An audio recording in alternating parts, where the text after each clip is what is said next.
amigos do Viva! Novamente aqui com o nosso Arena Viva, programa de entrevistas, onde a gente procura espremer os convidados. É uma arena mesmo, são perguntas aí bastante diretas e às vezes fortes, faz parte aqui, e eles assinaram o contrato para aceitar a entrevista. Estou brincando aqui, é claro.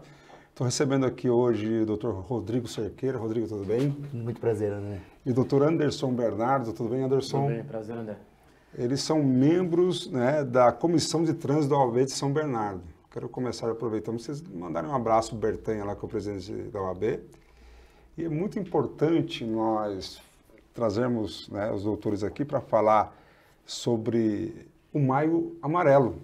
As canecas aqui estão combinando com o mês aqui, que é tão importante a gente falar sobre esse tema aí, porque afinal todos nós somos participantes do trânsito, como pedestre ou como motorista.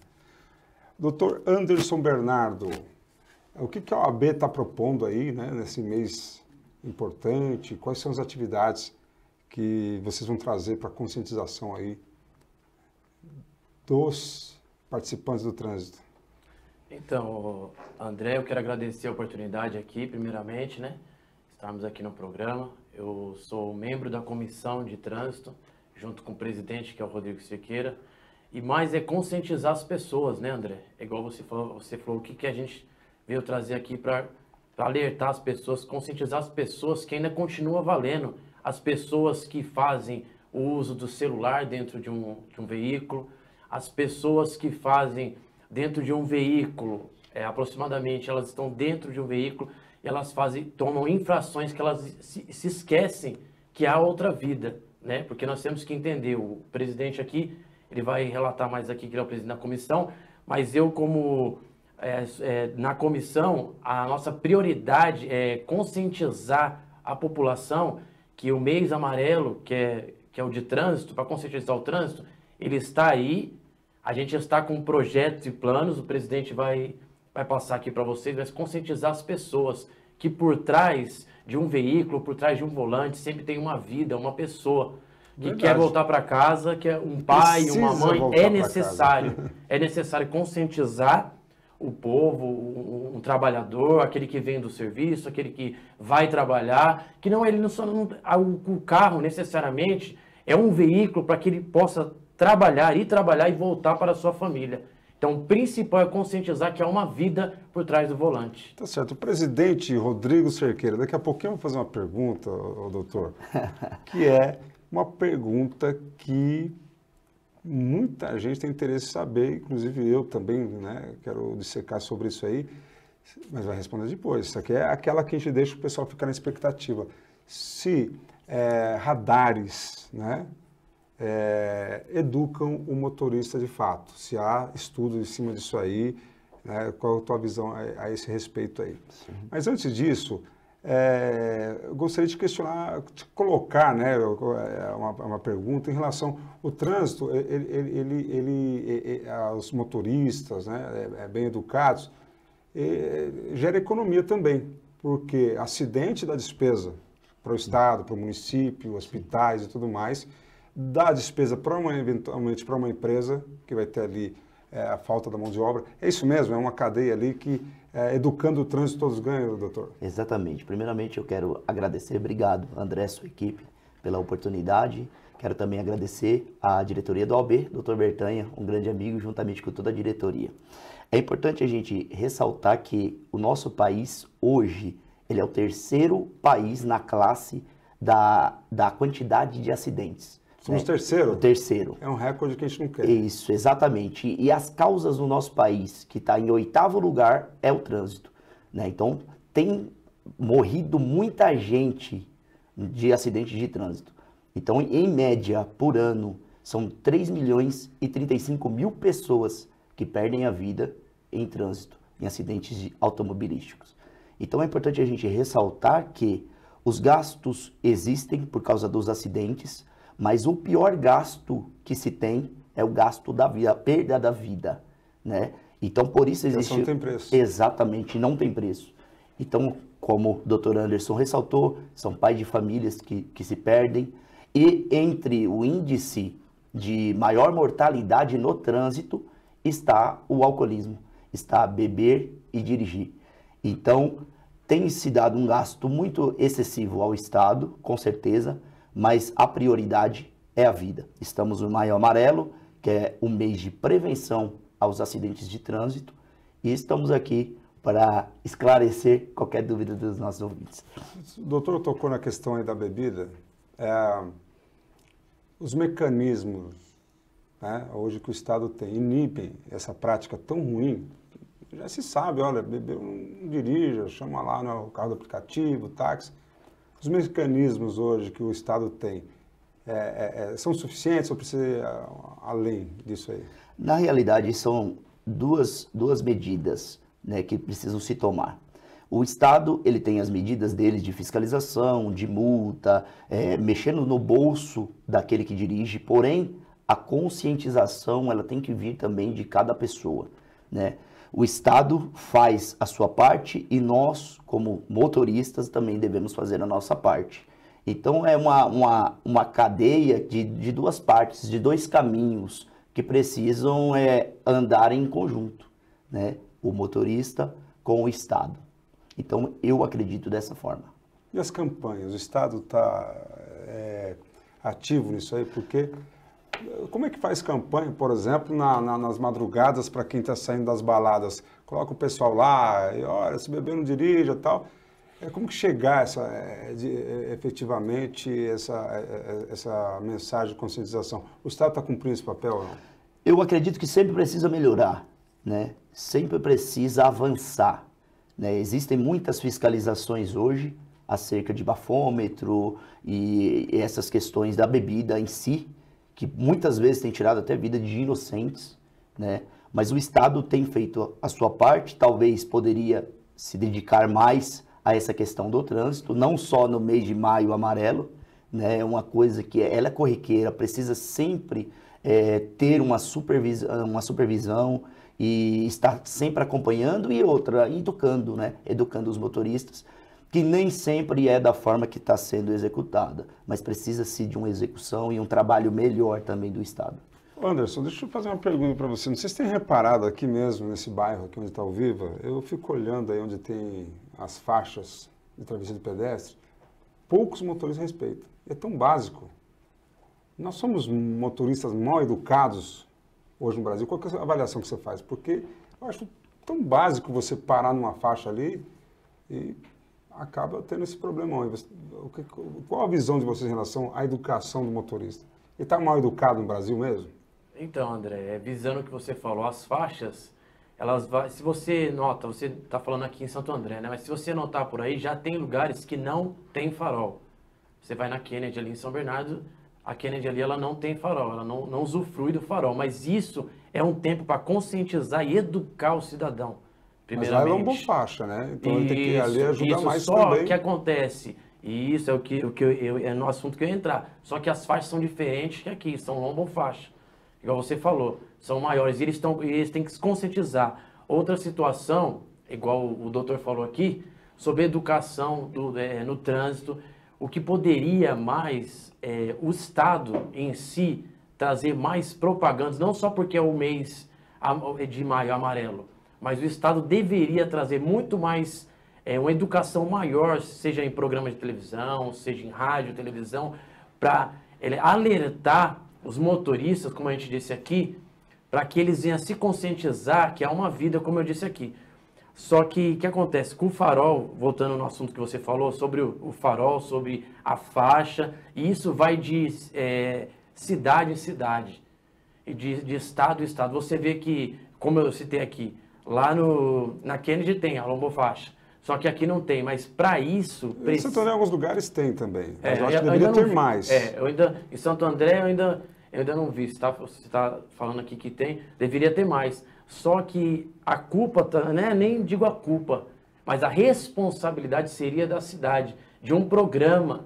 Eles deveriam fazer um programa e colocar sempre em pauta, em essas reuniões que eles têm, colocar em pauta o nosso trânsito na cidade, seja de São Paulo, seja de Santo André, seja de São Bernardo, e conscientizar que, independente de tudo, há uma vida ali por trás do volante. Doutor Rodrigo, acho que um dos grandes debates, não sei se vocês abordam isso também, é a relação conflituosa, motociclista e motorista de carro, né? Que coisa. Eu mesmo sou traumatizado com os bibibi. Aí, no campo jurídico, né, os juízes têm entendido que a parte frágil é o motociclista. Às vezes ali na dúbia, né, que diz que é promísero, na dúbia pró-motociclista. Eu tenho visto isso aí. É uma relação bastante conflitante, né? É o corredor, essas questões todas. E falta educação também para entender quem tem direito Tem ao a preferência, né? quem tem a preferência. Exatamente. A primeira coisa que o motorista ele precisa ter é consciência e educação. Se ele tiver esses dois pêndulos, ele sabe muito bem o que ele vai fazer. O problema do nosso país é a falta de cultura para dirigir, a falta de cultura para conduzir um veículo. Quando nós falamos em motoristas de carro e motoristas que conduzem motocicleta, nós estamos falando de dois tipos de veículo totalmente diferentes. Com certeza, o veículo da motocicleta ele é bem mais vulnerável do que o motorista do carro. Porém, o CTB, o Código de Trânsito Brasileiro, é para as duas partes.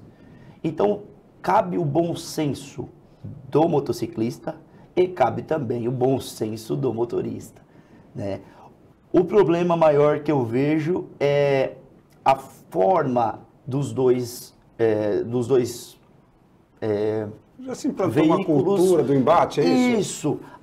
Os dois veículos são totalmente opostos. Então, a partir do momento que eu tenho bom senso, eu vou conseguir trabalhar com os dois. Eu vou conseguir ser um bom condutor no veículo e um bom condutor na motocicleta. Então, eu preciso ter o bom senso. E faixa exclusiva para motociclista? Ele fica, por exemplo, ele fica no espaço dele lá, seria uma alternativa, por exemplo? Seria uma ótima alternativa. Aí, né, só que não pode o motociclista também sair cortando depois, aqui tá, né, tal, aquela coisa toda, como você disse, o bom senso aí. Mas falta a gente pensar fora da caixinha e buscar essas alternativas aí. Ampliar o pensamento Porque a moto disso. é importante, os motoboys, a rapidez, sim, da entrega de agilidade, agilidade. até economia, né? Porque muita gente usa a moto para ir para o trabalho, né? Não usa só para entrega, usa para ir ao trabalho e voltar do trabalho. Então o índice também de acidentes de moto automobilística é muito grande, né? Então, uma via para moto seria uma ótima opção, né, para tentar reduzir o número de acidentes. E a conscientização passa, ela transcende um pouquinho também da conscientização em si, propriamente dita ali como que eu posso formar essa pergunta? Ali da situação de educar, mas, por exemplo, um motociclista, por que ele corre? Fui perguntar para ele, mas por que ele é maluco? Porque eu recebo um pouco na taxa, a taxa é meio pequena. Se eu não tiver agilidade, eu não tenho o suficiente. Eu tenho visto isso. Uhum. Então, transcende essa questão da educação também, te vê a questão de regulamentar os motoboys. Porque tem muito motoboy que ele ganha pela entrega. Então, quanto mais entrega ele fizer, mais dinheiro ele ganha. E às vezes também não ganha o suficiente. Exatamente. Então, ele é forçado, é isso que eu quero dizer. Isso. Não é ganância dele. Ele não consegue, às vezes, eu vejo um motociclista com a moto sem manutenção, ou quando ele se acidenta ali também, ele não tem amparo nenhum. Exatamente. Então, falta uma organização nessa questão, né? Na questão do empresário que paga pouco pelo motoboy, que desvaloriza o trabalho do motoboy, que é um trabalho muito importante, diga-se de passagem, mas esse fato tem trazido muitas consequências e às vezes até a consequência maior que é a vida, né? Então precisa ter essa conscientização, não só aquele que conduz a motocicleta, mas aquele que contrata também, aquele que conduz a motocicleta. Tá certo. Anderson, eu vejo umas coisas assim, às vezes por uma falta de conhecimento do motorista, eu questionei um motorista aí, porque tem umas coisas que me irritam, né? Como, por exemplo, parar onde não pode, fila dupla ou parar numa via que não pode. Você não pode parar aqui, não, mas liguei o pisca-alerta. O motorista acha que ligou o pisca-alerta e resolveu tudo. Ele pode parar em qualquer lugar. Então é uma falta de conhecimento daquilo que deveria ter na autoescola. Falou, olha, pisca-alerta para quando o veículo está quebrado. Às vezes eu pergunto, o carro quebrou? Não, eu estou parado aqui, mas eu liguei o alerta. E acho que resolve tudo. É falta de conhecimento. Exatamente, André. Igual você falou, falta de conhecimento. O doutor Rodrigo falou, educação também no trânsito. A nossa cultura, igual o doutor Rodrigo falou, principalmente se você vê também, não, nem é tanto os motoristas, mas até os motoristas de aplicativo, se você notar por aí. Às vezes, por conhecimento, a falta de educação lá, vem lá, igual você falou, lá da escola, lá da onde do Detran, dele ter aprendido que não pode parar em lugar proibido. Muitas vezes isso ocasiona até um acidente maior, mas é o que você falou, o grande questionamento, quando você vai questionar, eles não têm o que falar para você. Eles vão falar, não, eu parei aqui, eu liguei o pisca-alerta aqui, tá tudo certo. Para eles, a visão deles é que tá tudo certo, só que não tá tudo certo. Isso pode ocasionar um acidente e outra situação. Quando as pessoas são questionadas por isso, elas sempre têm um álibi, mas delas. Não, elas não têm uma educação para falar, eu parei, mas pode isso. Eu parei, mas pode aquilo. Não, o pensamento dela, a vontade dela e outra coisa, outra situação, né? Onde a gente vive, o trânsito que a gente vive é um trânsito muito corriqueiro. É igual você falou com o doutor aí sobre os motoboys. A maioria dos motoboys, eles ganham por entrega. Então tem várias empresas por aí que se o motoboy chegar no horário errado, o lanche ou a refeição, ela volta. E quem vai arcar com isso? É o motoboy. Esse é um detalhe também, esse é um detalhe. Então, é um conjunto, né, igual o doutor falou. Há um conjunto aí de educação, há um conjunto entre a empresa, o prestador de serviço, e é o conjunto também da educação do trânsito. Tá certo. Olha só, e aí, vamos quase chegando à pergunta lá, né, dos famosos radares lá, mas eu já vou encaminhando. A punição educa? A punição, ela é uma das formas da educação, de educar. Ela é uma das formas, né? Pode não ser a forma mais viável, mas ela é uma das formas que o Estado usa para tentar educar o condutor. É preciso. É preciso, mas é um conjunto de coisas. Eu acredito que só a multa ela não traz a finalidade, não traz o objetivo. Precisa de mais e das duas partes. Então eu acredito assim. Você acredita que tem motorista aí, até parece uma pergunta um pouco vazia, mas motorista que ele erra por falta de conhecimento e não por dolo, né? Ele acha que tá igual do pisca-alerta. Alguém falou para ele desligar o pisca-alerta e resolve tudo. Ou ele viu alguém fazendo, né? E aí faz também e pensa que é o certo, né? A gente costuma dizer que na lei, a gente não pode alegar ignorância, né? A lei está aí para todos e todos devem segui-la. Então, se aquele condutor, suponhamos e acreditamos que ele tem uma carta de habilitação, foi porque ele passou por um estudo. Ele teve que passar por um CFC, ele teve que passar por uma prova escrita, depois uma prova prática, para ele estar ali conduzindo o veículo dele. Então, uma das coisas que ele não pode alegar é ignorância, porque até então, teoricamente, ele deveria ter o estudo e aprendido que ele não pode fazer essas coisas, né? Então, volto a dizer, é o conjunto de coisas. As duas partes elas têm que colaborar para ter um trânsito mais educado. A cultura tem que mudar, porque Exatamente. ainda estão ocupando as vagas de idosos, Exatamente. deficientes, né? Eu acho tão ruim. E às vezes eu até me dispus de olhar para a pessoa, olha, né, tem que ser educado para você não arrumar uma confusão. Acho que você não percebeu, mas aquele deficiente, aí o cara não quer nem saber. Desculpa, às vezes é só um minutinho, eu vou parar só para desembarcar, eu vou... Então isso coloca, já vi deficiente numa situação bastante difícil por ocupar nas vagas dele. Então tem que mudar essa cultura. Agora, é importante eu te perguntar o seguinte, vocês estão propondo rodas de conversas, entrevistas, o que a OAB, a gente sabe que é uma entidade respeitadíssima, né?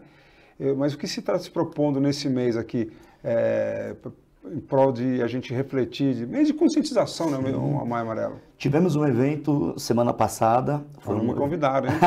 Olha só. Foi um evento que foi um sucesso muito bom, né? Convidamos uma professora lá de Santa Catarina, que ela falou sobre o mês de maio, o mês amarelo, e falou também sobre recurso de multa administrativo, né? Foi uma palestra muito boa, tivemos uma cooperação também muito boa, um retorno muito bom.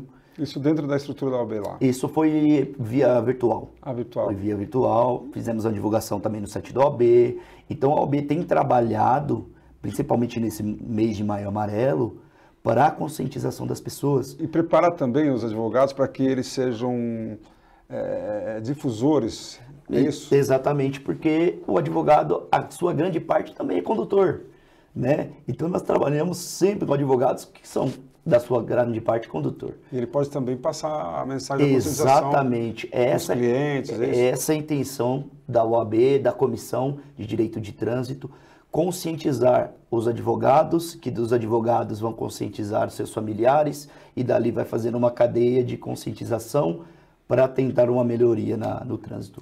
Então, se propõe aí, eu não sei se eu posso sintetizar dessa forma, a OAB está dizendo assim, olha, fazer uma pergunta para você, vamos conversar sobre trânsito?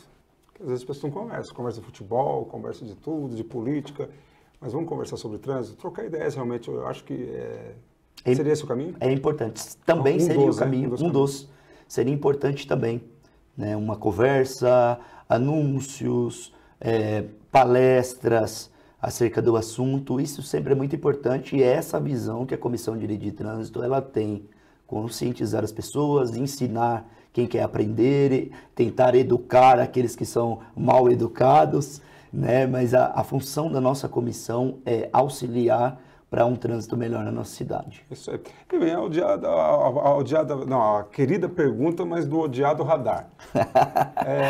Tem alguma informação, estudo assim, onde colocou o radar diminuiu acidentes, ele é um componente importante, porque eu nunca vi bicho tão odiado como o radar, pessoal. Sim. Eu, particularmente, vai ter gente que vai e tal, mas eu não tenho trava, não. Aqui a gente fala o que pensa. Eu já tomei multa de radar também, daqueles vacilos de passar um assim, eu também. Tal, mas eu acho necessário, porque se a educação não está funcionando, mas enfim, aí alguns falam, mas tem exagero. Onde tem o radar, realmente ele produz bons frutos? A gente tem que ver. Pergunta, é uma pergunta difícil, hein? Porque é uma pergunta muito polêmica. Se nós reunirmos 10 pessoas, eu acho que 5 vai concordar e 5 vai discordar, né? Eu tenho o meu pensamento, né, sobre radar. Eu acredito que o radar, ele educa, mas até certo ponto, né?